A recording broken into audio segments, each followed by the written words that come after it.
अस्सलाम वालेकुम नाज़रीन, डिबेट में भली कार मायावा जी मेज़बान साइमा वाह प्रोग्राम में गुफ्तगू कंदासीं। अमरीका ईरान के विच में हिन वक्त जेका छिकताण जी नई लहर साम्हूं अचे पई, उन में ॿिन्हिनि मुल्कनि जा हिक ॿिए ते हमला जारी आहिनि। इन जे विच में जेके नार मुल्क आहिनि उहे बि हिन वक्त शदीद हमलनि जी ज़द में आहिनि। हिन वक्त नाज़रीन जीअं त तव्हांखे ख़बर आहे त MOU साइन थियण खां पोइ ईरान ऐं अमरीका जे विच में कुझु मामलनि ते इतफ़ाक़ बि थियो, पर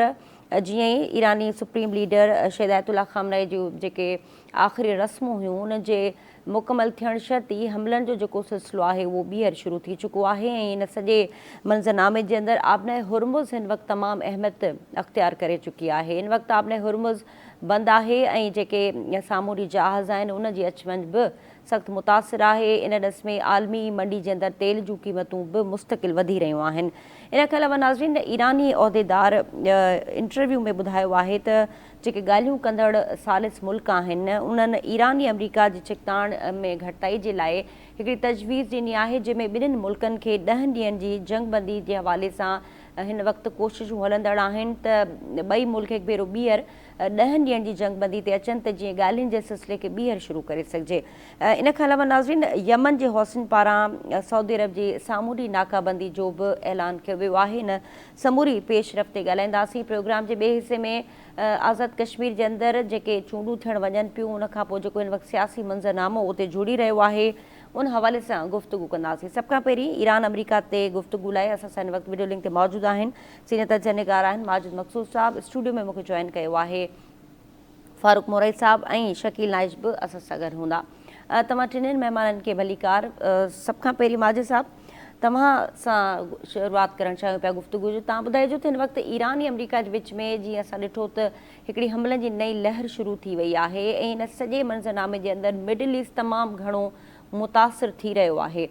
तव्हांजे मुताबिक़ MOU साइन थियण खां पोइ जेके हमलनि जी नई लहर शुरू थी आहे उन जे बुनियादी सबबु तव्हां कीअं पिया ॾिसो ऐं हिन वक़्तु जेका कशीदगी आहे मिडिल ईस्ट जे अंदरि उन हवाले सां तव्हां छा था सम्झो त उन्हनि जी जेके तहफ़ुज़ात आहिनि ईरान जे हवाले सां छा उहे दुरुस्त आहिनि? Thank U Saima. सब खां पहिरीं त आउं सम्झां थो हीअ जेका सूरत हाल आहे इहा इंतिहाई क्रिटिकल आहे। अहिड़ी सूरत हाल जेका आहे सभु पहिरीं कोन हुई। हिन वक़्तु जेका माण्हुनि जो ख़्यालु आहे जेके ईरान खे ब्लेम पिया करनि त मां उन्हनि जे ब्लेम खे वेटेज कोन थो ॾियां, छो त ईरान चाहे पियो जेका तव्हां सवाल कयो त उनजे जवाब में ॿुधाइण थो चाहियां हू कंहिं बि मुल्क ते हमिलो कोन था करणु चाहिनि सवाइ उन्हनि मुल्कनि ते हमिलो कनि पिया जिते अॾा मौजूदु आहिनि ऐं जितां एग्ज़ीक्यूट थियनि पिया जेके ईरान ते हमला थियनि पिया उन्हनि ते हू यकीनन हमला कनि पिया। पर हिकिड़ी ॻाल्हि असां नोट कई आहे त काफ़ी असांजा जेके पॉलिटिकल पंडित ऐं ॿिया जेके कमेंटेटर्स आहिनि उहे व्यूज़ वधाइण लाइ घणो करे अक्सर ॻाल्हियूं ॿुधाईंदा आहिनि त भई शायदि ईरान जो जेको आहे सो पलड़ो उहो इंतिहाई शायदि वॾे पैमाने ते भारी आहे। पर इन ई हक़ीक़त खां असांखे जेको आहे सो ॿुधाइण खपे जेका आहे असां पंहिंजे दोस्तनि खे ऐं व्यूअर्स खे त हिन वक़्तु ताईं ईरान जो जेको नुक़सानु थियो आहे उहो जेकॾहिं तव्हां ॾिसो त सभ खां वधीक थियो आहे। 12 खां 15,000 माण्हू मरी चुका आहिनि। उन्हनि जा वॾा वॾा जेके इंजीनियर्स आहिनि, साइंटिस्ट आहिनि, लीडर्स आहिनि ऐं सेकेंड ऐं फर्स्ट ईयर जी लीडरशिप जेका आहे सभु तबाह थी चुकी आहे ऐं उनखां सफ़ाई उनजो इंफ्रास्ट्रक्चर तबाह थी चुको आहे। ऐं ॿिए हंधि असां ॾिसूं था जेकॾहिं अमेरिका जे अंदरि त कुझु बि कोन थियो आहे। अमेरिका जा सिर्फ़ु फौजी जेके 20 खां 25 ताईं जेके आहिनि से मारण जो ॿुधाइनि पिया त उहे गोल आहिनि, 100 खनि उन्हनि जा ज़ख़्मी आहिनि। जॾहिं त इसराइल जा सिर्फ़ु 40 खां 50 माण्हू जेके आहिनि से फौजी जेके आहिनि उहे डेड आहिनि। पर थी सघे थो इहो अंग कुझु उन्हनि घटाए ॿुधायो हुजे, तव्हां मल्टीप्लाई 2 करे छॾियो। पर जेको नुक़सानु तव्हां ईरान जो जेको थियो आहे उहो ॾाढो वॾो नुक़सानु थियो आहे। यकीनन इहा ॻाल्हि चई सघिजे त ईरान जेका जंग कई आहे हिकिड़े सुपर पावर सां ऐं ॿियो इसराइल बि उनजो इत्यादि उहो बि हिकिड़ो इंतिहाई जदीद जेका आहे सा उन वटि टेक्नोलॉजीस मौजूदु आहे ऐं उन सां मुक़ाबिलो बहितरीनु कयो आहे। तंहिंजे करे उनजी स्ट्रेटेजी खे त असां एप्रिशिएट करे सघूं था, मगर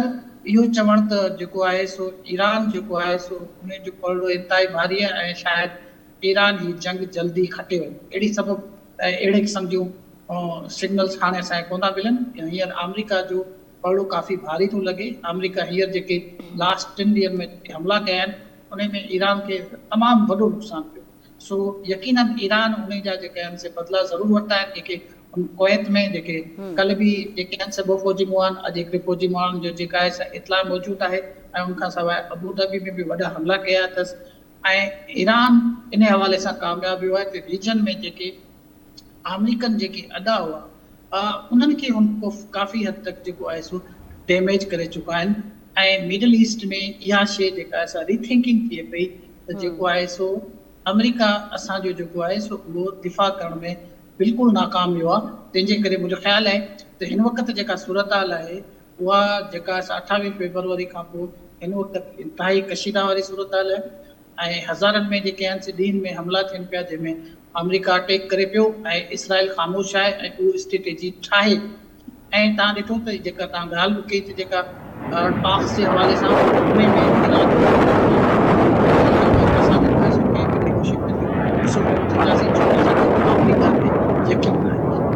हालात केॾा था वञनि हिन वक़्तु सूरत हाल इंतिहाई क्रिटिकल थी अच्छा सर, इन खां अलावा जेके सालिस मुल्क आहिनि उन्हनि जे पारां ईरान अॼु ॿीहर तस्दीक कई आहे त हिन वक़्तु बि कोशिशूं हलंदड़ आहिनि त सालिस मुल्क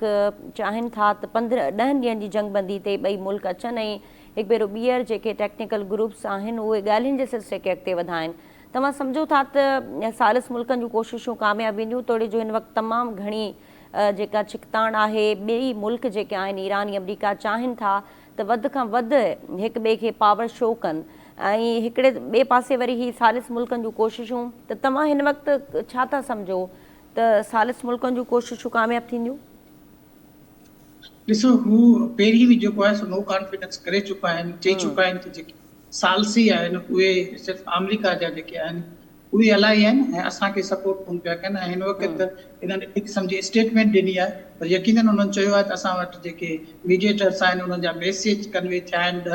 ॾींहंनि जा पर उनखे अञा ताईं ईरान जेको आहे सो एतिरो सीरियसली कोन वरितो आहे न को एॾो जवाबु ॾिनो आहे बल्कि हुननि इहो चयो आहे त हाणे ॻाल्हियूं न थींदियूं जेसीं ताईं के सबस्टेंशियल शयूं जेके आहिनि से थियण तरफ़ वधनि ऐं अमेरिका को जहिड़ा स्टेप्स वठे जेके CBMs करे ऐं उनखां पोइ शायदि का अहिड़ी ॻाल्हि पैदा थिए ऐं अहिड़े क़िस्म जो इम्कान असांखे अमेरिका तरफ़ बि नज़र कोन थो अचे उहो बि हींअर जाइराना मूड में आहिनि ऐं हू अटैक करणु चाहिनि पिया ऐं अॼु तव्हां ॿुधो हूंदो त हुननि जा जेके आहिनि से सामान में जेके आहिनि से जहाज़ ऐं ॿियो बारूदी जेको सामान आहे उहो मिडल ईस्ट में पहुचणु शुरू थी वियो आहे। सो हुननि जी इहा बि कोशिशि आहे त माना जेके ट्रूप्स ऑन ग्राउंड जी बि कोशिशि कनि ऐं उनखे जेके कुझु जेके जनरल्स आहिनि उहे मां ॿुधो पोप्स ते त उहे उन्हनि खे एडवाइस कनि पिया त तव्हां जेके आहिनि से ट्रूप्स खे लाहियो ऐं थी सघे थो जेको आहे सो अमेरिका कामयाबु ॿिए तरफ़ ज़ाहिर आहे उन जा क्रिटिक बि आहिनि जेके चवनि था अगरि ट्रूप्स अचनि था ग्राउंड ते त उन्हनि खे ॾाढी मौज खाइणी पवंदी ऐं उनखे उन ई तरफ़ जेको आहे सो ईरान कामयाबु वेंदो ऐं उन्हनि खे जेको आहे सो उन्हनि जा जेके बि ज़मीनी हमला हूंदा उनखे नाकाम माजिद साहब, यमन जे हुसन सऊदी अरब जी सामूंडी नाकाबंदी जो ऐलान कयो आहे इन सां कहिड़ो इम्पैक्ट पवंदो ओवरऑल ही पाकिस्तान जीअं त डिफेंस पैक्ट कयो आहे सऊदी अरब जो पाकिस्तान सां त इन सूरतहाल में पाकिस्तान जो रोल कीअं ॾिसो पिया तव्हां? ॾिसो इहा हिकिड़ी कोशिशि हुई इहा हिकिड़ी इसराइल जी कंस्पारेसी हुई हिकिड़ी साज़िश हुई समहाउ जेके आहिनि से मिडल ईस्ट जा मुल्क पंहिंजो पाण में जुड़नि इन जे करे हिननि हमलो करायो जेको यमन ते हमलो हिननि करायो ऐं उन जे बदिले में पोइ यमन जेको आहे सो सऊदी अरबिया ते हमलो कयो पर मुंहिंजो ख़्यालु आहे त ईरान उनखे सऊदी अरबिया खे ॻाल्हि सम्झ में अची वई आहे उन्हनि वरी हुन ते अटैक न आहिनि कयो पर इन में कोई शक न आहे त पाकिस्तान पंहिंजी कोशिशूं जारी ऐं सारी आहिनि पर इहे शयूं जेके आहिनि उहे जंग जे मैदान में जेके मीडिएटर परे वेठा आहिनि जिन्हनि जे हथ में कुझु कोन्हे जेके पाण कमज़ोर आहिनि उहो घणो कुझु करे कोन था सघनि उहे वधि में वधि मैसेज कन्वे करे सघनि था चई सघनि था त तव्हां कुझु ॾींहुं जेको आहे सो जंग खे जेको आहे सो को पॉज़ ॾियो पर मुंहिंजो ख़्यालु आहे को एॾो वॾो रोल जेको आहे सो हिन जंग खां पोइ मीडिएटर करे कोन था सघनि होॾां कतर बि ॾाढो परेशान आहे ऐं मिडल ईस्ट सॼे वॾी परेशानी आहे छो त जेके अटैक्स हिन वक़्तु जेके तव्हां ॾिठा हूंदा जेके ईरान ते आहिनि मिडल ईस्ट जे समूरनि मुल्कनि ते 5-6 मुल्कनि ते उहे इंतिहाई ख़तरनाक आहिनि ऐं उन्हनि अटैक्स जी करे ज़ाहिर आहे उते जी जेका इन्वेस्टमेंट आहे उहा डिस्टर्ब थी थिए माण्हू हुतां भॼनि था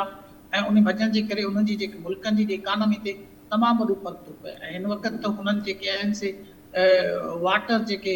जा प्रोजेक्ट्स आहिनि या डिसैलिनेशन जा जेके प्रोजेक्ट्स आहिनि उन्हनि ते बि हुननि हमलो कयो आहे। ऐं तव्हां सम्झो था मिडल ईस्ट में पाणी जी शदीद शार्टेज आहे ऐं उहो पाणी जेको आहे बल्कि समुंड जो पाणी आहे जंहिंखे हू डिसैलाइन कनि। हाणे जेकॾहिं तव्हां सोचो हिननि जा पाणी जा प्रोजेक्ट उन्हनि खे 5 खां 10 साल लॻनि था दोबारा एस्टेब्लिश थियण ते। अगरि पाणी ख़तम थो थी वञे मिडल ईस्ट में त पंडित इहो बि ॿुधाइनि था त पोइ जेके मिडल ईस्ट में विज़ू जो पाणी बि कोन मिलंदो हिननि खे जेकॾहिं इहा सूरत हाल थी। पोइ असांजी त दुआ आहे की अहिड़े क़िस्म जी सूरत हाल पैदा न थिए, पर जेकॾहिं अहिड़े क़िस्म जी सूरत हाल पैदा थी त सम्झा थो त अमेरिका खे कोई सच नुक़सान कोन थींदो, पैसे जो उनखे परवाह कोन्हे। मिडल ईस्ट में वधि में वधि उनजा आॾा दॿा थींदा, हू दुबारा उन्हनि खे कुझु सालनि में तयारु करे वठंदो। पर जेको वॾो नुक़सानु थींदो उहो मिडल ईस्ट जो थींदो ऐं उन में जेके गल्फ कंट्रीज़ आहिनि जिन्हनि पंहिंजो एम्पायर खड़ियूं कयूं आहिनि उहे बि तबाह थिए। अगरि ईरान खे नुक़सानु थिए थो रहंदियूं उहे बि कोन आहे, इन जो जेको आहे सो बरबला ईरान इज़हार बि करे। अच्छा माजिद साहब, जीअं तव्हां ज़िक्र कयो मिडल ईस्ट जो, त मिडल ईस्ट हिन वक़्तु तव्हांखे लॻे थो इन पोज़ीशन में आहिनि त जीअं तूं अमेरिका जे इतिहादी आहिनि हू अमेरिका खे एतिरो इन सॼे जेके नुक़सान जे बदिले अमेरिका खे घटि में घटि इन ॻाल्हि ते राज़ी कनि त ही जंगबंदी ते ॿई धुरियूं इतफ़ाक़ कनि त जीअं घटि में घटि ॻाल्हियुनि जे ज़रिए मामिलो अॻिते वधे। त छा मिडल ईस्ट जा मुल्क हिन वक़्तु इन पोज़ीशन में आहिनि त को अमेरिका सां को मुतालबो करे सघनि? जी हुननि कोशिशि कई आहे, यकीनन कोशिशि कई आहे ऐं बल्कि इहे ख़बरूं आहिनि हुननि चयो आहे त असां ईरान खे हाणे असां फेस पाणे कंदासीं, तव्हां हमला बंदि कयो, असांजी इकोनॉमी तबाह पई थिए, असांखां तव्हां अरबां रुपया वरिता बि आहिनि डॉलर्स ऐं उनखां पोइ असांखे का सिक्योरिटी कोन ॾिनी। उनजे करे इंटरनली बि जेका आहे अमेरिका ते बेतनक़ीद पई थिए त भई तव्हां एतिरी वॾी जेका आहे इन्वेस्टमेंट कराई आहे जेके गल्फ कंट्रीज़ आहिनि, पर तव्हां उन्हनि जो दिफ़ा कोन पिया करे सघो, उहे ॿिए तरफ़ पिया रियलाइन पिया कनि। सो मुंहिंजे ख़्याल आहे त हाणे ईरान सां त कोई विढ़ण लाइ तयारु कोन्हे, न अटैक करण लाइ मिडल ईस्ट मां कंहिंखे माना एतिरी हिमत बि थिए, मगर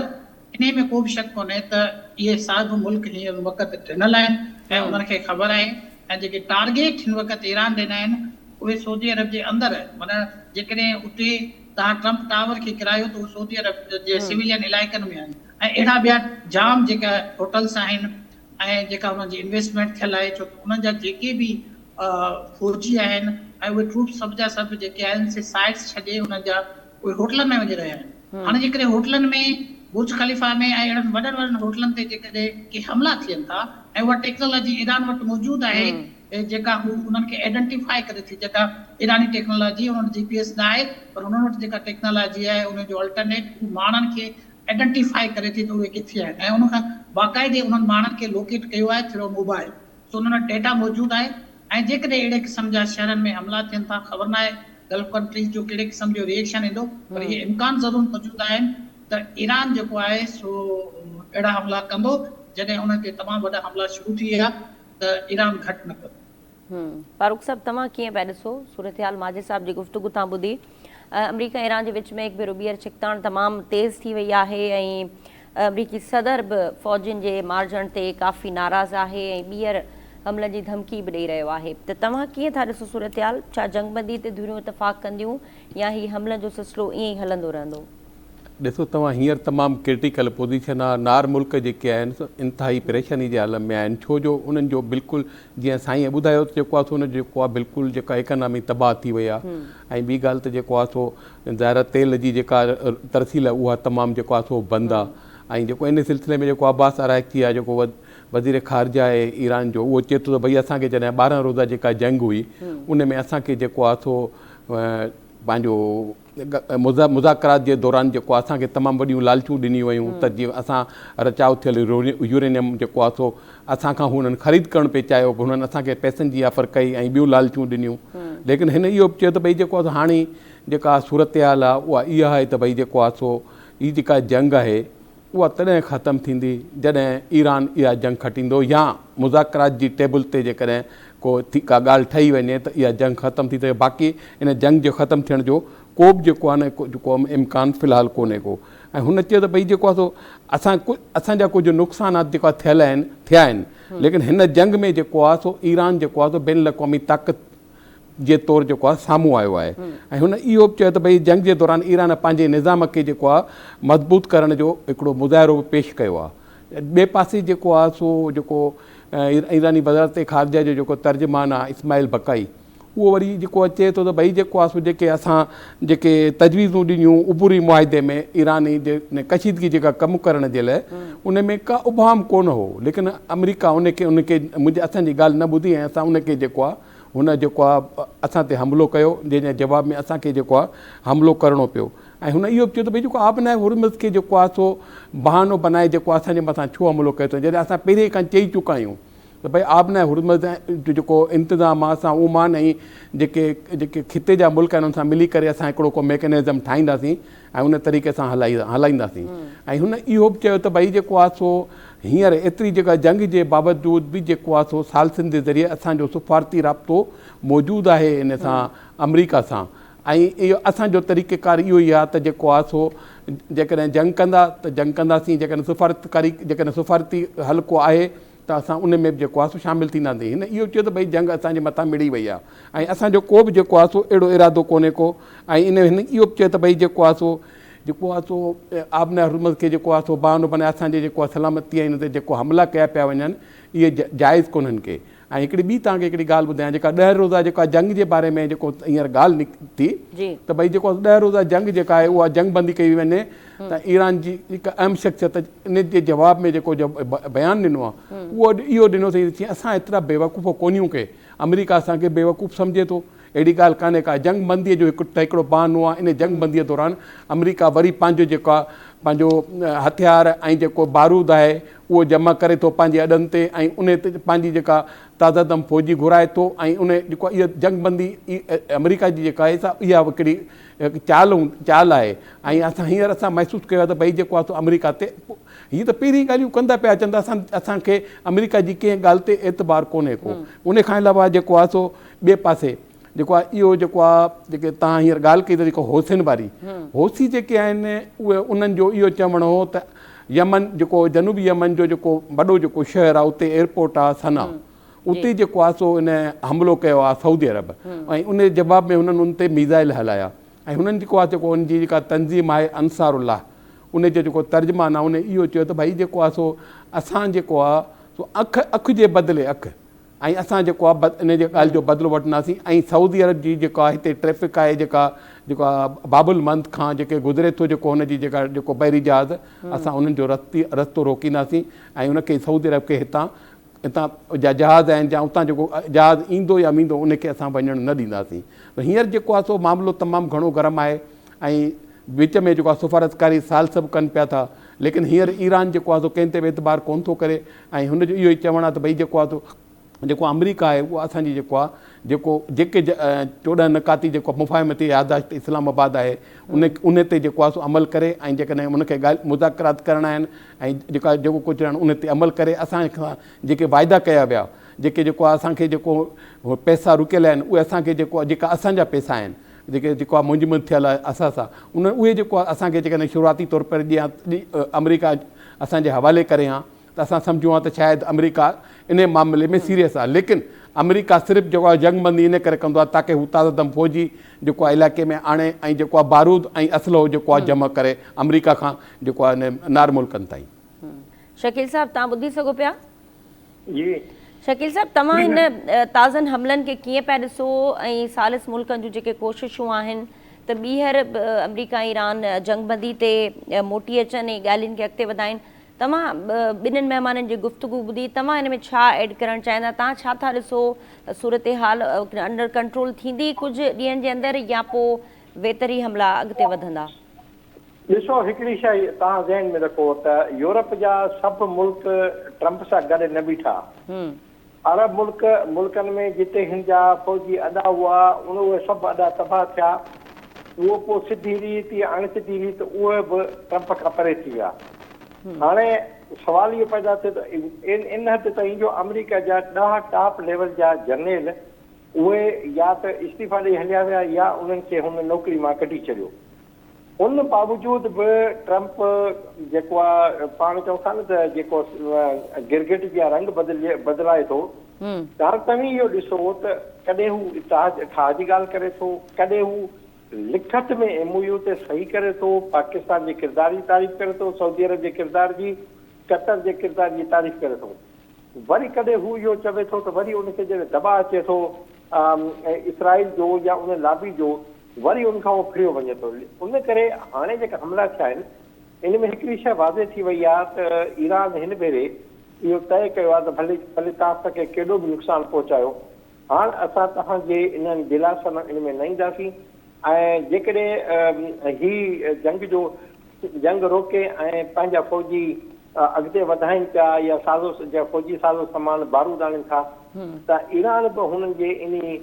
जेको आहे जेके शरारत आहे या इन अटकलबाज़ी आहे उन खां उहो बाख़बर थी चुको आहे। ऐं ईरान बि साॻे तरीक़े सां पंहिंजा ड्रोन पंहिंजा जेके उनजा मिज़ाइल उहो जेको आहे सॼो दिफ़ाई निज़ाम आहे उनखे उहो अपडेट करे थो। ईरान खे तमामु वॾी लेवल ते उनजा जेके इंजीनियर आहिनि उहे ॾींहुं राति इन्हनि में लॻा पिया आहिनि ऐं उन्हनि जी जेका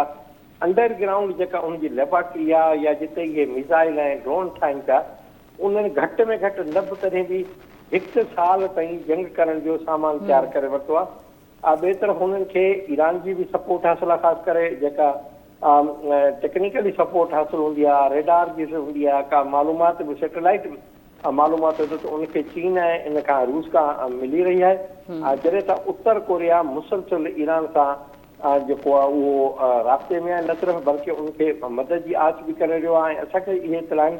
त हुनजी मदद ईरान खे मिली बि रही आहे। छाकाणि त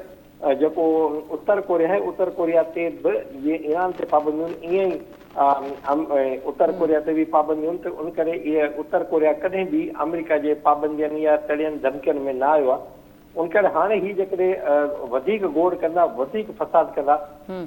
त उन मां ठीकु आहे ईरान जो नुक़सानु थींदो, पर अमेरिका खे घटि में घटि इन्हनि हमलनि में कामयाबी मिलण जो बिल्कुलु इम्कान न आहे। ऐं हाणे त अमरीकी नायब सदर बिल्कुलु खुली करे साम्हूं आयो आहे। उन चयो आहे त इन सॼे मामले में इहा जेको तबाही थी रही आहे या जेको असां नुक़सानु थिए पियो सॼो इसराइल जे करे थिए पियो। ऐं अमेरिका जा केतिरा ई सेनेटर बिल्कुलु मीडिया ते अची चवनि पिया असांजा $अरबें इसराइल ते ख़र्च पिया थियनि ऐं उन मां असांखे फ़ाइदे जे बजाय नुक़सानु थी रहियो आहे। उन करे इन सॼे मामले खे बंदि कयो ऐं इसराइल जी जेका इमदाद आहे या उनखे हरबुरु तव्हां जेको मचरारी आहे उहो बेगुनाह इंसान खे क़तल पियो करे, त उन करे उन जो इहो हाणे मुहासिबो थियणु घुरिजे, उनखे रोकणु घुरिजे। इहे सभु शयूं आहिनि जिते जेके चङी तरफ़नि खां ट्रंप खे वराए वयूं आहिनि। उन करे ट्रंप को हिकिड़ो फ़ैसिलो करण हींअर पोज़ीशन में न आहे। जी ठीकु आहे माजिद साहब, आख़िर में तव्हां कुझु ऐड करणु चाहियो हिन हवाले सां त अमेरिका जंहिं तरीक़े सां हिन जंग खे डील करे पियो उनखे ओवरऑल जी अमेरिका जेके बि दुनिया जे अंदरि जंगूं रखियूं आहिनि हिन जंग खे तव्हां उन्हनि जंगनि जी भेट में केतिरो मुख़्तलिफ़ ॾिठो आहे ऐं रद्दमल तौर बि जीअं ईरान हिन काउंटर स्ट्रेटजी रखी आहे हिन जंग जे अंदरि उनखे तव्हां कीअं पिया ॾिसो? छो त जेका इराक में जंग हुई, अफ़गानिस्तान जे अंदरि जेके जंगूं हुयूं ऐं उन जो जेको आउटकम हुयो उन जी भेट में ईरान जी जंग जो आउटकम तव्हां कीअं पिया ॾिसो? उन जा अमरीकन पॉलिटिक्स ते उन जा असर कीअं रहिया आहिनि हिन ओवरऑल अरसे दौरान? ॾिसो, जेको ट्रंप हुयो उहो इलेक्शन खटी आयो त हुन चयो त नो मोर वार। हुनखे जो नारो इहो हुयो जेको मेगा आहे हिन जो त अमेरिका खे हिकु दफ़ो वरी असां ग्रेट ठाहींदासीं, मेक अमेरिका ग्रेट अगेन। त उहो त नारो ई हुनजो जेको आहे सो पॉलिटिकली जेको तव्हां पुछियो था अमेरिका जी सियासत ते उहा ट्रंप जी सियासत तबाह थी वञे। पर हिकिड़ी शइ आहे त हिन जंग में ईरान खे काफ़ी जेको आहे एडवांटेज हासिलु आहे जंग जे। तव्हां इराक या अफगानिस्तान सां कंपेयर नथा करे सघो, छो त ईरान वटि जेका हुनजी जाग्राफिकल पोज़ीशन आहे ऐं हुनजी जेका ख़ासि करे उनजा जेके अफेंसिव जेके हथियार आहिनि उहे सभु जा सभु जेके आहिनि उहे ज़मीन जे अंदरि आहिनि। हाणे जेकॾहिं इन्हनि सभिनी खे अमेरिका तबाह ऐं बर्बाद नथो करे सघे, जी ईरान करे वरिता आहिनि, जी सभु जा सभु साइट्स आहिनि। तव्हां ॾिसो गल्फ कंट्रीज़ में उनजा जेतिरा बि अॾा आहिनि उन्हनि खे तक़रीबन हिन तबाह ऐं बर्बाद करे छॾियो आहे जो उतां हाणे जेके आहिनि से हमला नथा करे सघनि अमेरिका। अहिड़ी तरह ईरान ते अहिड़े क़िस्म जा हमला करे उन्हनि खे जेको आहे सो बर्बाद ऐं तबाह न पियो करे सघिजे, छो त उनजा जेके बि एसिड्स आहिनि, ख़ासि करे जेके वार हेड्स आहिनि या जेके बि मिज़ाइल टेक्नोलॉजी आहे, हिकिड़े त उन्हनि जी जेका स्ट्रेटेजी आहे उहा एसिमेट्रिकल आहे, उहा पूरनि सूबनि में जेका आहे सा विरायल आहे। उनजो जेका आहे सो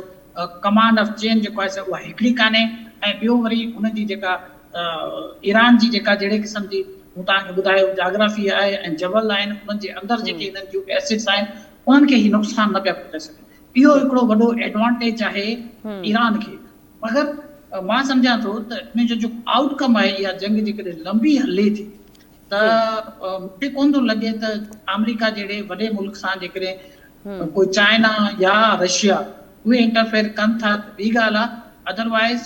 अमेरिका जहिड़े मुल्क खे ओवरवेलमिंग करणु इहो एॾो आसान कोन हूंदो, छो त जेको नुक़सान थी वेंदो चाइना जो, उनजो ईरान जो, उहो तमामु वॾो हूंदो। असां चई सघूं था हिन वक़्तु त जेको आहे सो ईरान तमामु बहितरीन क़िस्म जी स्ट्रेटेजी ठाहे उन्हनि खे नुक़सान पहुचायो आहे। पर तव्हां ॾिसी सघो था अमेरिका जी सियासत ते या अमेरिका जी ठीकु जेका आहे लाइफ वाजिद साहब, तव्हांजो पॉइंट बिल्कुलु अची वियो। तव्हांजी वॾी महिरबानी, तव्हां प्रोग्राम जे हिन हिसे में वक़्तु ॾिनो। नाज़िम, वाजिद साहब जी गुफ़्तगू तव्हां ॿुधी। प्रोग्राम ते मुख़्तसिर ब्रेक जो वक़्तु थियो आहे। ब्रेक खां पोइ आज़ादु कश्मीर में हलंदड़ जेको सियासी सूरत हाल आहे उन ते गुफ़्तगू कंदासीं। असां सां गॾु रहिजो।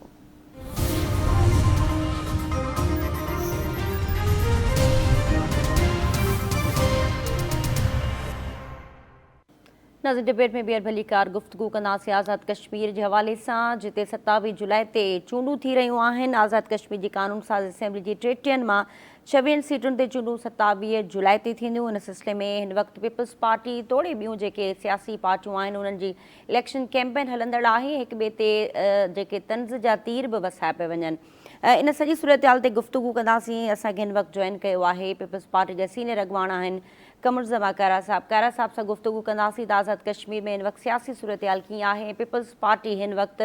आज़ादु कश्मीर जे आवाम खे छा ॾियणु वञे पई इन चूंडुनि जे अंदरि। कारा साहब, बहुत शुक्रिया, आपको वेलकम कहेंगे आज के शो में।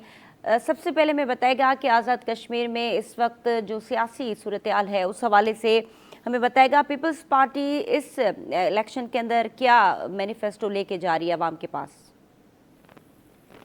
पहली बात तो यह है कि मैनिफेस्टो हमारा चेयरमैन बिलावल साहब ने अपनी स्पीचेस के अंदर वाजे कर दिया है, उसकी तहरीरी शेप में भी आ गया है और वो वाजे भी कर दिया है। काफी सारे पॉइंट्स हैं, आपके पास उतना वक्त नहीं होगा, लेकिन उसकी बुनियाद जो है जी बिल्कुल वो पीपल्स पार्टी की जो असास है उसी पे रखी गई है। और वो असास ये है कि पीपल्स पार्टी हक हकमियत, हक मलकियत और हक रोजगार, इन तीन हकूक को प्राइमरी रिस्पॉन्सिबिलिटी समझती है और ये अपना फरीजा समझते हैं कि लोगों को ये फराहम करना है। इसके ऊपर खड़े करके बाकी चीजें हमने खड़ी की हैं। जहाँ तक तलब यहाँ पे माहौल का है जी, कुछ अजला में सूरत हाल अभी तक तल्ख है, कुछ बेहतरी आ रही है, लेकिन 10 अजला में 12 में से 10 अजला में जनरली कंपेन चल रही है, लोग अपनी कंपेन कर रहे हैं। कोई इक्का दुक्का आइसोलेशन में छोटा मोटा कोई वाकया हो भी जाए तो हमें ये याद रखना चाहिए कि जिन मुल्कों के अंदर जंगें हो रही होती हैं, जब पाकिस्तान में दहशतगर्दी हो रही थी, बम फूट रहे थे, फिर भी हम इलेक्शन लड़ रहे थे। सो इलेक्शन रोके नहीं जाया करते। वो कहते हैं ना, शेर है ना कि जिस दौर में जीना मुश्किल हो उस दौर में जीना लाजिम है, क्योंकि उस मुश्किल से निकालने के लिए आपको रास्ते पैदा करने होते हैं और यही काम पॉलिटिकल लीडरशिप का है। बिलावल साहब ने जब कैंपेन शुरू की तो सब लोगों की राय थी कि हालात अच्छे नहीं हैं, तो उनका यही ख्याल था कि अगर अच्छे नहीं है तो हमने अच्छे करने हैं, घर बैठकर तो अच्छे नहीं हो जाएंगे, हम सारे बाहर निकले हैं तो अब चीजें बेहतरी की तरफ चल पड़ी हैं। हम तवक्को कर रहे हैं कि इंशाअल्लाह चीजें पुरअमन तरीके से, एहतजाज करने वालों का अपना हक, लेकिन चीजें जो है वो पुरअमन तरीके से आगे बढ़ेंगी और इसमें तशद्दुद का अंसर नहीं होगा। सर, एक्शन कमेटी के हवाले से और बाकी जो वहाँ के एहतजाज वहाँ पर हो रहे थे, इस हवाले से आप इस वक्त क्या सूरत हाल देख रहे हैं? फ्री एंड फेयर इलेक्शन का जो तस्वुर है वो होता हुआ आपको नजर आ रहा है इस वक्त? मैं उसी का जिक्र कर रहा था जी। हाँ, फेयर एंड फ्री इलेक्शन के हवाले से मेरी ये बिल्कुल है कि पाकिस्तान के और आजाद कश्मीर जीबी के इलेक्शन के ऊपर हमेशा सवाल उठाए गए हैं जी। इस वक्त जो सूरत हाल बनी हुई है इसमें खास तौर पे हम सबको इस बात का ख्याल रखना है कि यहाँ की हुकूमत को, इलेक्शन कमीशन और हमारे इदारों को इस बात का खसूसी ख्याल रखना चाहिए कि ये इलेक्शन इतना क्रेडिबल हो कि इस पे उंगलियां ना उठाई जा सके, फ्रूटफुल हो, सिर्फ एक एक्सरसाइज ना हो। अच्छा सर, इस वक्त आज़ाद कश्मीर के जो लोगों की सबसे बड़ी शिकायत है वो NSA अवार्ड में हिस्सा ना मिलना है, तो अगर पीपल्स पार्टी जीत जाती है तो आज़ाद कश्मीर के लिए मुआशी पैकेज क्या होगा, सड़कें, वहाँ की बिजली, रोजगार के प्लान, बहुत सारे ऐसे मसाइल हैं, उसको एड्रेस करने के लिए क्या होमवर्क कर चुकी है पीपल्स पार्टी? आजाद कश्मीर के अंदर लोगों को और हकूक मिलने चाहिए, पहली बात तो ये है। लेकिन ये बात याद रखिए कि आजाद कश्मीर के लोगों को पाकिस्तान के आम आवाम से बेहतर हकूक हासिल है, कम हकूक नहीं है। पाकिस्तान के लोग आजाद कश्मीर से ज्यादा महंगी बिजली इस्तेमाल करते हैं, ज्यादा महंगा आटा खाते हैं, ज्यादा टैक्स देते हैं, सब कुछ है। लेकिन ये हमारे भाई हैं, इनके साथ गवर्नमेंट की एक अरेंजमेंट है, हम उसके साथ हैं, ये रिलीफ होने चाहिए। जहां तक ताल्लुक कि यहाँ की गवर्नमेंट का, हम तो पहले कह रहे हैं कि एक तो ट्रूथ एंड रिकंसिलिएशन कमीशन बने, जो इन हालात में जो कुछ हुआ इसका फैसला करे, किसमें कौन जिम्मेदार है और किसका क्या कसूर है, उसके मुताबिक जजा और सजा हो। और दूसरी बात कि कॉन्स्टिट्यूशनल कमीशन बने। ये जो एनएफसी है या बाकी फोरम्स हैं, ये उन यूनिट्स को ये हक मिलता है जो आपका आइन का हिस्सा होते हैं। चारों सूबे आइन का हिस्सा हैं, लिहाजा उनको ये हक मिला है। अब कश्मीर और गिलगित बल्तिस्तान, ये हमारे दोनों यूनिट जो हैं, ये पाकिस्तान के आइन का हिस्सा नहीं है। इसकी अपनी एक खास जो हैसियत है, इंटरनेशनल जो हमारा मुकदमा है उसकी वजह से, और उस पे हमारा ये है कि ये मुकदमा तो लड़ रहे हैं और लड़ते रहना है और इंशाल्लाह लड़के जीतना है। लेकिन दिन ब दिन लोगों के मसाइल बढ़ रहे हैं और इन दोनों खित्तों को पाकिस्तान के ऐवानों में और पाकिस्तान के उन फोरम्स पे, जिसमें एनएफसी है, जिसमें एनईसी है, जिसमें सीसीआई है, इन फोरम्स पे पाकिस्तान को इनको नुमाइंदगी देनी चाहिए और उसका अरेंजमेंट करना चाहिए। ऐसा अरेंजमेंट जो पाकिस्तान का इंटरनेशनल मुकदमा है वो भी हल हो और ये मसला भी हल हो जाए, और उसके लिए एक कॉन्स्टिट्यूशनल कमीशन बने, उसमें पाकिस्तान के और आजाद कश्मीर के लोग बैठ के, सीनियर लोग जो हैं, आईनी माहिरीन जो हैं, वो बैठ के कोई ऐसा रास्ता निकालें और निकल आएगा वो। तो ये पाकिस्तान पीपल्स पार्टी तो ऑलरेडी अपने इलेक्शन कैंपेन में ये मुतालबा कर रही है और ये वादा कर रही है। ठीक। अच्छा सर, आखिर में बताइएगा कि सियाहत और सीपैक जो है वो आज़ाद कश्मीर की जो है वो किस्मत बदल सकते हैं। इस पोटेंशियल को पीपल्स पार्टी किस तरह उसको इस्तेमाल करेगी, उसके लिए क्या अमली प्लान है आपके पास? किसके पोटेंशियल को? सियाहत और सीपैक। देखिए, आजाद कश्मीर के अंदर अमन होगा तो आजाद कश्मीर में इतना रोजगार फैला है और फैलेगा, इतना अल्लाह ताला ने इसको नवाजा है जी। इसके मिनरल्स भी बेपनाह हैं और खास तौर पे सियाहत तो इतनी ज्यादा और बहुत ज्यादा बड़ी है। आप पाकिस्तान से इस वक्त गिलगित बल्तिस्तान में भी बहुत सियाहत आई हुई है, लोगों के पास वसाइल आए हैं, अब लोग अपनी फैमिलीज के साथ, बच्चों के साथ इंटरनेशनली भी और लोकल भी बहुत बड़ी तादाद में टूरिस्ट निकलते हैं। लेकिन अगर रोज यही झमेले हों, यही हड़तालें हों, यही लॉन्ग मार्चेज और सड़कें बंद हो, तो फिर लोग अपनी फैमिलियों को लेके सैर व सियाहत के लिए नहीं निकलते। सैर व सियाहत के लिए अमन होना बुनियादी फैक्टर है। सो ये बिल्कुल हम इसके पोटेंशियल से भी पूरी तरह आगाह है। रहा सी पैक, तो सी पैक के अंदर उसका डिक्लेयर्ड है। सी पैक बेसिकली वो पैसा है, वो लोन है जो चाइना की हुकूमत पाकिस्तान को मुख्तलिफ प्रोजेक्ट्स के लिए देती है या देने का वादा किया हुआ है। उन पैसे में से आजाद कश्मीर के अंदर ऑलरेडी सी पैक के प्रोजेक्ट चल रहे हैं और कुछ प्रोजेक्ट वो हैं जिन पे ऑलरेडी वर्किंग हो रही है, जिसमें एक बड़ा project Muzaffarabad Mirpur express way है, या उसको मोटरवे कहिए या एक्सप्रेस वे कहिए। इस तरह के और भी प्रोजेक्ट हैं जिनकी फिजिबिलिटी वर्क हो रहा है और इनको इसी सी पैक के पैसे से अकोमोडेट किया जाएगा। बाकी जो इंडस्ट्रियल जोन्स हैं उनका भी एक प्लान जरूर मौजूद है, लेकिन आजाद कश्मीर का असल पोटेंशियल इसके मिनरल्स माइंस हैं और इसकी सियाहत है, क्योंकि जो बड़ी मार्केट है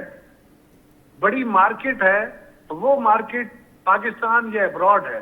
और अगर आपने यहाँ इंडस्ट्री लगानी है तो सारी इंडस्ट्री नहीं, यहाँ पे डोमेस्टिक जो रॉ मटेरियल है उसकी बुनियाद पर लगने वाली इंडस्ट्री वायबल होती है। इसलिए कि जितनी भी बहुत सारे शहरों में आजाद कश्मीर के इंडस्ट्रियल स्टेट बनाई गई, जितने अरसे के लिए टैक्स हॉलीडे था वो चली और उसके बाद वो बंद हो गई, इसलिए कि लोकेशनल डिसएडवांटेज बहुत है। आपने रॉ मटेरियल अगर लाहौर से लाना है, मशीनरी लाहौर से लानी है, मैकेनिक लाहौर से लाने हैं, और यहाँ फिर ट्रांसपोर्टेशन के अखराजात हैं, तो आपको या तो बहुत ज्यादा गैर मामूली रियायतें देनी पड़ती हैं जो लंबे अरसे के लिए नहीं दी जा सकती। उसके बावजूद कोशिश कर रही है गवर्नमेंट कि कुछ रियायतें दे के यहाँ की इंडस्ट्री को भी कंपेटेबल बनाया जाए। और लेकिन इसका जो बड़ा पोटेंशियल है वो वही माइंस एंड मिनरल्स हैं और इसका टूरिज्म है, और दोनों का ताल्लुक अमन से है। बिल्कुल। अच्छा सर, आखिर में इस पे भी कमेंट कीजिएगा कि इस वक्त जो इलेक्शन की सूरत हाल वहाँ हम देख रहे हैं, इस वक्त बिलावल साहब ने जो तकारीर की हैं उस पर जो रद्द-ए-अमल आया है, हसन इकबाल साहब कह रहे हैं कि कश्मीर के लोग कभी भी कश्मीर को कराची नहीं बनने देंगे, तो इस पे आपका लास्ट कमेंट। कश्मीर के लोग ये जानते हैं कि कश्मीर हो या गिलगित बल्तिस्तान या पाकिस्तान की कोई कौम या पाकिस्तान का कोई सूबा, ये सबको अगर हकूक देती है तो पीपल्स पार्टी, अगर वसाइल देती है तो पीपल्स पार्टी, अगर हक इक़्तिदार देती है तो पीपल्स पार्टी,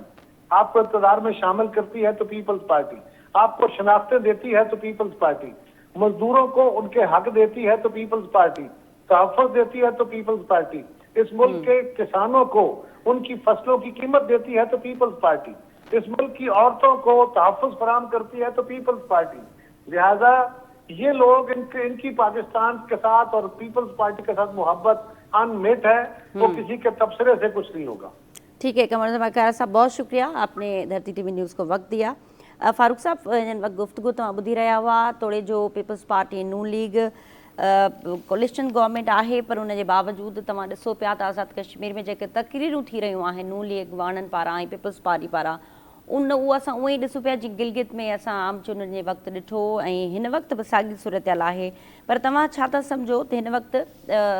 आज़ाद कश्मीर जे अंदरि ॿिन्हिनि जमातुनि जी जेका सियासी पोज़ीशन आहे उनखे तव्हां कीअं पिया ॾिसो? ॾिसो, chairman Pakistan peoples party Bilawal Bhutto Zardari Gilgit Baltistan जे जेका इलेक्शन हुई उन पाण उते मौजूदु रहियो, ऐं हुन जे हिन महिल ताईं इहा मां तव्हांखे ॿुधायां त पीपल्स पार्टी जेके वाइदा कया आहिनि जेको गिलगित बल्तिस्तान सां या कश्मीर सां, उहे सभु हुननि पूरा कया आहिनि। पहिरियां जेके बि असांजूं इन जो पीपल्स पार्टी जूं हुकूमतूं रहियूं आहिनि उन्हनि वाइदा पूरा कया आहिनि। ऐं ॿी ॻाल्हि इहा त भई जेको आहे सो हींअर बि जेको आहे सो पंहिंजो बिलावल भुट्टो ज़रदारी आज़ाद कश्मीर में जो मौजूदु आहे, इस्लामाबाद मौजूदु आहे, टोटल जेका हिन जी इलेक्शन जी जेका निगरानी पाण पियो करे। हालांकि तव्हां ॾिठो त गिलगित बल्तिस्तान में जेको आहे सो मुस्लिम लीग नून जो जेको सरबराह नवाज़ शरीफ़ पाण वियो, लेकिन बिलावल भुट्टो ज़रदारी जे जेके ख़िताब कया, जेके उनजे जलसनि में जेके माण्हू मौजूदु हुआ या पब्लिक मौजूदु हुई, उन में उतां ते तज़कियाकारनि सहाफ़ियुनि सभिनी जेका इहा करे छॾी हुई त भई जेको आहे सो पीपल्स पार्टी GB में जेको इलेक्शन खटींदी, ऐं उहो ई थियो। हींअर पीपल्स पार्टी जी उते हुकूमत आहे। उन खां पोइ हींअर जेका कश्मीर, लेकिन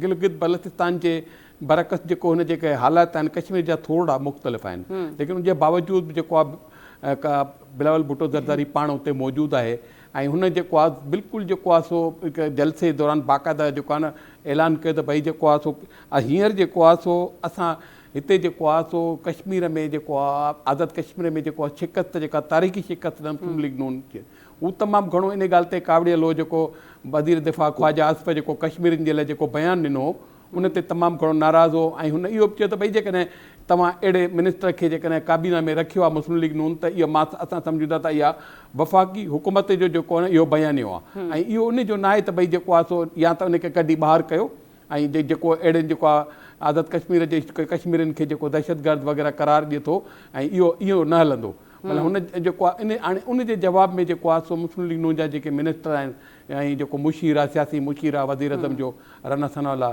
उन चयो त भई जेको आहे सो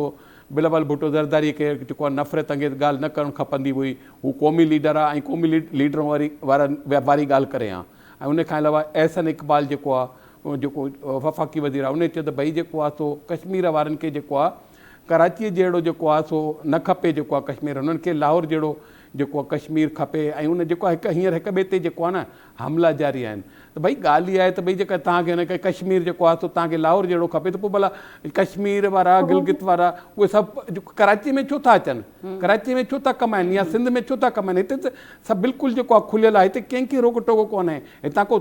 सिंध जो माण्हू या को वञी ॾिसे जेको आहे उते वञी कारोबार करे ॾिसे कश्मीर में या गिलगित में, सुवाल ई पैदा कोन थो थिए हुनखे करणु ॾियनि। हिते कराची उहो जेको आहे माना कराची आहे जो तव्हांखे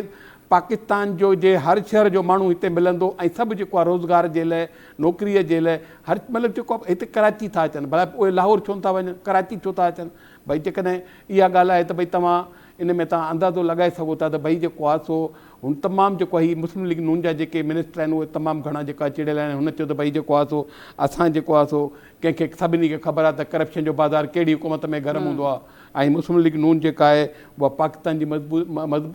जेका मज़बूतीअ जी अलामत आहे वग़ैरह वग़ैरह जेको आहे तमामु जेको आहे सो मुस्लिम लीग जेके वज़ीर आहिनि उहे तमामु घणो जेको आहे बिलावल भुट्टो जे हिन बयान ते चिड़ियल आहिनि। शकील साहब तव्हां कीअं पिया ॾिसो आज़ाद कश्मीर जे अंदरि सूरत हाल जेका हिन वक़्तु हले पई सियासी तव्हां सम्झो था त जेके बि सियासी जमातूं आहिनि उनखे लेवल प्लेइंग फील्ड मिली आहे ऐं हू भरपूर नमूने सां इलेक्शन कैंपेन खे हलाए सघंदियूं या तव्हां सम्झो था त उहो ई साॻियो माहौल आहे ऐं कुझु सिलेक्टेड जेके पार्टीज़ आहिनि उन्हनि खे मैदान ॾिनो वियो आहे त जीअं हू इलेक्शन कैंपेन हलाए सघनि? ॾिसो हिकिड़ी ॻाल्हि वाज़े सम्झो त कश्मीर बाबति कश्मीर जेको आम शहरी आहे जेको आम कश्मीरी आहे जी हुन जे साम्हूं शहीद ज़ुल्फ़िकार अली भुट्टे जो इहो मिसाल आहे त असीं 1000 साल जंग विढ़ंदासूं कश्मीर खे आज़ादु कराईंदासूं। शहीद मोहतरमा बेनज़ीर भुट्टो जॾहिं हिन मुल्क जी जेका असांजी मिज़ाइल टेक्नोलॉजी या दिफ़ाई निज़ाम खे मज़बूत कयो तॾहिं बि जेके कश्मीरी हुआ उहे शहीद मोहतरमा बेनज़ीर भुट्टो जे इन क़दम सां ख़ुशि हुआ। हाणे मुस्लिम लीग हिकु भेरा या ॿ भेरा उते हुकूमत करे चुकी आहे पर मसइलो आहे त मुस्लिम लीग सां प्रॉब्लम इहो आहे त मुस्लिम लीग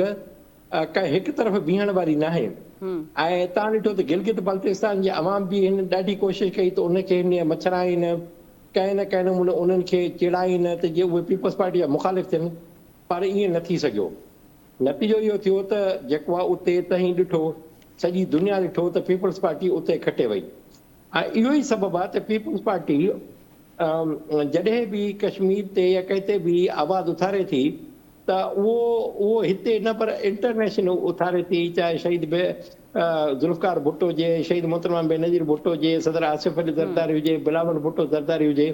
बिलावल भुट्टो ज़रदारी जॾहिं परॾेही वज़ीर थियो बि त हुन इहो साबित करे ॾेखारियो त कश्मीर जो केस कीअं आलमी सतह ते जेको आहे उहो पेश कयो वेंदो आहे। इन सभिनी मामलनि तां बुनियादी तौर ते मुस्लिम लीग नून थोरो ड्रिनल आहे उहो इन करे मुस्लिम लीग नून हमेशह ॾिसो जीअं गिलगित बल्तिस्तान जी चूंडनि में हिननि इहा शइ कई त तीअं इन्हनि जेको आहे इहा साॻी हरकत या साॻी शरारत कई पर गिलगित बल्तिस्तान में बि खेनि नाकामी मिली ऐं हिन ॻाल्हि जा चिटा इम्कान हिते बि उन्हनि खे नाकामी मिलंदी बसि हू पॉइंट स्कोरिंग करणु था चाहिनि त जीअं सुभाणे जेकॾहिं शिकस्त मिले बि त सही उन जो हू पोइ जवाज़ ॼाणाए सघनि बसि इहा ॻाल्हि आहे अदरवाइज़ न आहे। उते चूंडुनि में पीपल्स पार्टी पोज़ीशन जीअं गिलगित बल्तिस्तान में मज़बूत हुई तीअं उते पोज़ीशन मज़बूत आहे ऐं उहा पोज़ीशन उनखे गिलगित जेका आज़ादु कश्मीर चूंडूं आहिनि उन में साम्हूं अची वेंदी पीपल्स पार्टी खे ॿियनि पार्टियुनि जी भेट में वधीक जेका आहे उहो कामयाबी मिली वेंदी। अच्छा शकील साहब ॿियनि पार्टियुनि जी पोज़ीशन कीअं पिया ॾिसो PTI आहे नून लीग ऐं ज़ाहिर पीपल्स पार्टी त आम्हूं साम्हूं आहे पर ॿियूं जेके सियासी जमातूं आहिनि या उते आज़ादु उम्मीदवार आहिनि उन्हनि जी पोज़ीशन तव्हां कीअं पिया ॾिसो हिन वक़्तु? ॾिसो असीं जॾहिं गिलगित बल्तिस्तान जूं चूंडूं पिया थियूं तॾहिं बि असां इहा ॻाल्हि कई त भई जेका तहरीक इंसाफ़ आहे उहा किथे बि नज़र न पई अचे। उनजी वजह इहा आहे त तहरीक इंसाफ़ जो सरबराह हींअर जेल में आहे ऐं उनजे जेके पोयां अॻुवान आहिनि उहे कंहिं हिकिड़ी जाइ ते बीहण वारा न आहिनि। इन करे जेसीं ताईं ॿियनि पार्टियुनि जो सवाल आहे ॾिसो जमात इस्लामी जी उते मक़बूलियत न हुअण बराबरि आहे। जमात उलमा इस्लाम बि उते एतिरी मक़बूलियत नथी रखे। मक़बूलियत उते पीपल्स पार्टी खां पोइ जेकॾहिं आहे त मुस्लिम लीग नून आहे। अगरि मुस्लिम लीग नून खां पोइ जेकॾहिं आहे त तव्हीं थोरी घणी इहो तहरीक इंसाफ़ चई सघो था। ॿियो त अॻु में वधीक सरगर्म हूंदी मुस्लिम कॉन्फ्रेंस पर मुस्लिम कॉन्फ्रेंस में एतिरा ग्रुप ठही विया जो हाणे मुस्लिम कॉन्फ्रेंस मुमकिन न आहे त को उहो मक़बूलियत हासिल करे सघे सीटूं करे। बाक़ी जेके लोकल सतह ते जीअं आज़ादु उम्मीदवार हूंदो आहे मज़बूत सियासी माण्हू आहे मज़बूत समाजी अॻुवान आहे कोई इंडस्ट्रियलिस्ट आहे या उहो परॾे विया छो जो आज़ादु कश्मीर में जेको परॾेहनि जो जेको असरु सुख आहे उहो उते वधीक आहे। पाकिस्तान जे चइनि सूबनि में परॾे में रहंदड़ माण्हुनि जो एतिरो असरु न आहे तव्हीं ॾिसो न बर्तानिया जो बाक़ाइदे जेको शहर आहे मांचेस्टर उनखे माना बर्तानिया जो मीरपुर आज़ाद कश्मीर सॾियो वेंदो आहे। त तव्हीं इहो अंदाज़ो लॻायो त उते परॾेहनि जो तमामु वॾो असरु आहे, छाकाणि त कश्मीरी पंहिंजी जंग विड़ी रहिया आहिनि आज़ादी जी, उहे हिंदुस्तान खां आज़ादी था चाहिनि, उन करे उन्हनि जो उते जेको असरु उहो आहे परॾेह जो जेको असरु रसूख़ आहे जेके ॾिठो वञे त उहो पाकिस्तान पीपुल्स पार्टी जे ई करे ऐं पाकिस्तान पीपुल्स पार्टी ही आज़ाद कश्मीर खां अलावा परॾे में बि वधीक मक़बूल आहे। जी ठीकु आहे शकील साहब, वॾी महिरबानी। फारूक साहब तव्हांजी बि वॾी महिरबानी। नाज़रीन, डिबेट में महिमाननि जी गुफ़्तगू तव्हां ॿुधी। डिबेट में फ़िलहालु एतिरो ई, ॾींदा इजाज़त। अल्लाह हाफ़िज़।